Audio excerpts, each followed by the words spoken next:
Hey there, welcome to my channel where we talk about marketing, business, and investing. And if it's your first time here, nice to meet you. My name's Chris Americos. I'm an online entrepreneur and marketer, and in today's video, I'm going to tell you how you can grow your audience so you can reach more people, make a bigger impact, and sell more of your products or services. So let's jump right in.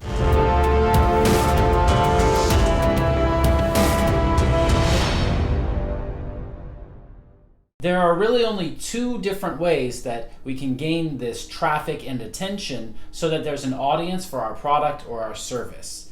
The first way is to build an audience ourselves, and the second way is to leverage an existing audience. When we're building a completely new or unique audience, there's really two ways that we might go about this. We might do it organically, which means free, or we might do it in the paid way, which means that we use advertising or some other paid method. And paid methods of building an audience aren't bad, don't get me wrong. I'm just saying that one is free and one is paid, and these are the two different routes that we can go. Most businesses and most marketing campaigns include aspects of both of these things. I mean, we want to pay for some things to generate the big buzz and generate lots of traffic and push that where we want to go. And then we also want to work with that audience organically and build that audience organically and find the opportunities where we don't have to spend money to get sales. And there are lots of other websites that can be used to market yourself organically too, like Reddit and Quora and any other forum style of website. They basically leverage SEO from Google and other search engines so that people can easily find them because there's so much content and so much text about specific topics. So if you can put yourself as an expert in one of those topics on big forum websites and on social media websites, then you'll be off to a great start and people everywhere will see that you're an expert in this field. But generally speaking, building a brand new audience is going to be longer, harder, and maybe more expensive than just using something that already exists. The problem is a lot of people think, well, I don't have something that already exists, so I don't have an audience to sell to, and I don't even know where to start, right? But that's where they're wrong, because leveraging an existing audience doesn't mean that it has to be your audience. There are lots of audiences out there, and there are lots of ways for you to communicate with them and share information with them so that they know what you do and what product or service you offer. Building an organic audience is one of the hardest things that you'll ever have to do. It definitely pays off in the long run, but in the short run, it seems like it's a lot of work and not a lot of results. But you have to believe in the process and keep pumping, keep going. Otherwise, you'll lose all of the advantages and all of the momentum that you've been building up. Sometimes building an organic audience is nothing more than just starting a YouTube channel and posting videos consistently. That's free traffic directly from the second largest search engine on the internet. The first one being Google, and Google owns YouTube, so they're connected. So you can get found on Google and on YouTube by posting videos on YouTube and just optimizing the content that you post there. Now, I make it sound really simple, and actually it takes a lot of time and work to build that up. But that's one example of building an organic audience. Another example of using social media platforms to build an audience is creating a Facebook group or page. In a Facebook group, you can limit who enters the group, and you can make requirements so that you know that you're reaching your target audience. And with a Facebook page, you can collect all of the people who might be interested in this thing that you do. But both Facebook and YouTube have a problem. We have to always post. We have to generate more content, and it can be really tiring and overwhelming. And you might be thinking, well, great, Chris, everybody knows about YouTube and Facebook, but how does that help me? Well, as someone who has personally grown a Facebook page to over 450,000 followers and a YouTube channel to over 350,000 subscribers, I can tell you that when you gather these audiences together and you take the time to build them from zero, then you have an asset that you can continue to use over and over again. The value of this asset grows over time. So as long as you keep working on it and keep investing some of your time and energy into growing this audience, it can be a great source of leads and customers, and sometimes you'll even find great teammates who can help you solve problems in your business too. So when you're building an audience, you can do it organically or you can pay to build an audience. Now, a lot of people think that if you're going to build an audience using paid advertising, that it's going to be expensive. And they're half right, because you're going to have to spend money. And that's why you should make sure that you have some kind of product that can help you monetize this traffic so that you can bring the money back and you can use those dollars to keep going around and around in the cash flow cycle. After all, our final goal isn't just to have a lot of followers or subscribers, but to monetize that audience too. Doing it organically is definitely cheaper, but it takes a lot longer to get the result that you want. We didn't have to pay for this audience to learn about us and our product or our service. Now they know about our business. Now they know about our brand, and we didn't have to pay for that. And that's great. Building a paid audience basically means that we pay for advertising or something else in order for people to come together in a group or on a channel or maybe on our website. When we're running paid advertising, millions of people might see our ads. And some of those people are going to click to find out more information about us. They might not click on the button that we want them to click on or the link in the text of our ad that we want them to click on, but instead, sometimes they will just go and find out more information about who ran this ad. They'll go to our channel or our page, and sometimes they'll subscribe or follow. The more money we spend on paid advertising, the higher the chance that more people will subscribe or follow. And while we really want them to go to our website and go through our sales funnel, it's still great that they subscribe and follow our channel or our page, because now we can reach this audience without paying. You see, if you want to reach the same audience again and again, usually you're going to have to pay money to use retargeting ads. But if those people subscribe or follow, then you can reach them again and again just by posting new content. This allows you to stay top of mind so that they remember that you exist, and so that they see new things from you and they might be influenced to make a purchasing decision. So building an audience by running paid ads is definitely something that you can do, but typically when we run paid ads, we're sending people into a sales funnel and we're trying to make a sale through that funnel. We're not trying to just build an audience. And building an audience using paid ads is usually something that happens simultaneously while we're selling other things. It's just a secondary result of our marketing and sales activities. Now, there are some people who pay money to send people into a group on Facebook, for example. And people who go to that group have to answer some questions. And if they don't answer the questions the way that we want them to, then we might not let them in the group. This is because we're qualifying our audience. We want a very specialized audience who's going to be very interested in what we're doing and what we're offering, and that's why we're limiting who can join there.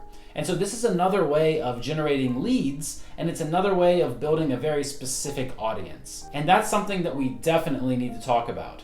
If you're building a new audience, you're at a disadvantage, because this new audience might not be specialized enough for you to be able to convert them into paying clients. And that's the whole reason that we're doing this, is that we need to find more clients, more customers, more students, or more people who are going to use our product or service. When we focus on marketing and selling and not just creating our product and delivering it to our customers, then we start talking about things like qualified leads. A qualified lead is a person who has given us their contact information, either their phone number or their email address, and now we can contact them again and we can remind them about our products and services, and we can continue to try to sell to them. Now, a qualified lead is someone who we know is a good fit for our product or service, and maybe they're already interested and they've told us that they're interested. They didn't just sign up for something on the internet. That's just a lead. But after they've taken enough steps for us to say that probably they would buy, then this is a qualified lead. You can qualify leads to different extents. Some can be highly qualified and some can be less qualified. And this means that the ones that are more qualified are what we call hot leads. You have cold leads, warm leads, and hot leads. Cold leads might be people who just entered their information to get something free on the internet. They probably aren't very close to a purchasing decision, and we probably haven't had a lot of contact with them. Maybe that was just our first touch. A warm lead is someone who we've already talked to, they've already been through a process, and typically at this point in the process, it's about time for someone to buy. This is a warm lead. we see that they're more interested than just a cold lead, but they haven't committed or they haven't told us that they're gonna buy, but we definitely think that they could buy. And then a hot lead is someone who maybe has already told us that they're going to buy, but they haven't closed yet, they haven't paid yet. Or maybe they just sent us an email asking a specific question about payment types, and this tells us that, hey, they're trying to pay or they're going to try to pay very soon. We need to work with the audience that we're building so that we can find the warm and hot leads and convert them into paying clients. Now, you know what they say, reaching your own audience is great, but reaching other people's audiences is even better. There are so many different ways that we can leverage other people's audiences because there are so many audiences that are just sitting there. The internet allows us to get in front of so many different groups of people in different contexts that the opportunities for growth never end. If you think that you've exhausted all of the available audiences online in your specific niche or field, you're probably mistaken because hey, it's a big internet out there. Leveraging somebody else's audience or leveraging any existing audience is a great way for you to reach lots of people, and it can be low cost depending on how you do it. First of all, let's talk about influencers and using influencer marketing. Sometimes you can find micro influencers who will let you get in front of their audience for free or for very cheap. A micro influencer is someone who has more followers, more subscribers than the average person, but they still don't have the extremely high numbers that we associate with huge influencers who might ask for lots of money in order to reach their audience. And what is an influencer anyways? An influencer is just someone who has a pre-existing audience. They already have an audience built and they have a platform where they reach that audience. And this is a place where you can also reach their audience for the right price, of course. By paying an influencer or collaborating with an influencer, you can put yourself and your company and your product and your brand in front of all of the people who follow that person. Now, every deal is different, and some influencers only want you to reach their audience for 5 hours or for 24 hours or for 1 week, and then they'll remove that content. But other influencers need more content, and that's why they're ready to work with you and let you get in front of their audience. And in this way, you can have your content reaching their audience again and again for a very long time. And this brings us to the next way that we can really utilize an existing audience, and that's to do a joint venture. If you want to do a joint feature with an influencer or with a content creator or a podcaster or someone else, then you need to contact them and present the offer to them in the way that it's going to make sense for them. I mean, nobody wants to just give up their audience to someone for free when it's not going to benefit them at all. So you need to put yourself in their shoes. When you contact them, make sure you have a direct offer, make sure you're ready to make a decision and you're ready to move forward. They're usually going to ask you, well, what's your idea for this project? Well, what kind of video do you want to shoot together? And you need to have the ideas. You're the one who generated this offer, you're the one who generated the original idea, and they want to see you develop that idea all the way through to the end. If you can get them excited enough to go along for the ride with you, then you want to be in the driver's seat behind the wheel. Sometimes brands and companies and influencers want to work with you and present you as an expert to their audience. Maybe they want to be the finder of experts, and they're happy to present you to their audience as an expert of something that doesn't conflict with what they do. In order for this to work, you need to find influencers and other content creators and businesses who are in parallel industries or sell parallel products in the same industry. For example, if you're a language teacher and you deliver online lessons face-to-face, one-on-one, or in groups, then you might use books. And those books are parallel products. You aren't worried that the book is going to take your client, and the book isn't worried that you're going to take their client. You're doing two different things. They know that they can't provide that service that you offer, and you also don't have a book that you're selling. That means you can both work together and sell your product to the same person, and you can reach the same audience and not have a conflict. Typically, when I think of a joint venture, I think of a webinar or a seminar or a video at least where you both come together, one person introduces the other, and then that person presents some expert content about their sphere of expertise. So you have two choices: build an audience or leverage an existing audience. And we've talked about how that might work and different ways that you can do that.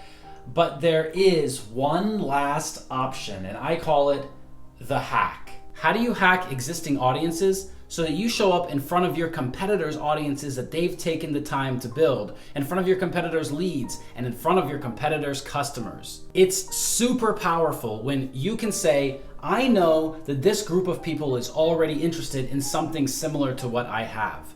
Now I'm just going to put my face or my product in front of them, right? How powerful is that? Well, let's take YouTube ads for example. You can target specific channels or specific videos and put your ad directly in front of it. This is really effective for making sure that you're reaching the right audience. But there are some free workarounds too.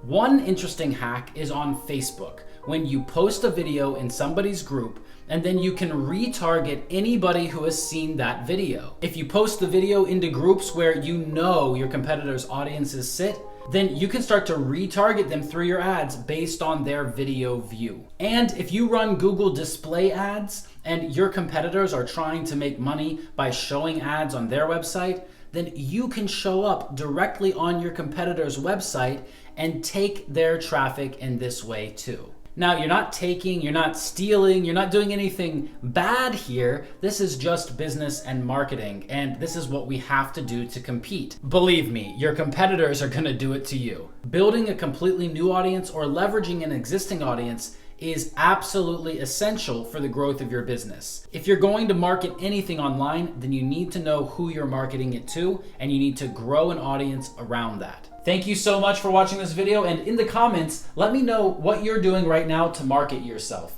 How are you getting yourself and your product and your brand in front of more people? Are you leveraging other audiences that already exist? Are you building a unique audience? Let me know, because I'm really excited to see how you take what I've told you in this video and you apply it to real life. And if you'd like my help growing your audience, selling your online courses and your online lessons, and building a business that lasts, just click on the link under this video to book a consultation with me. If you like this video, press like and subscribe to this channel to get more videos like this. I will see you in the next one.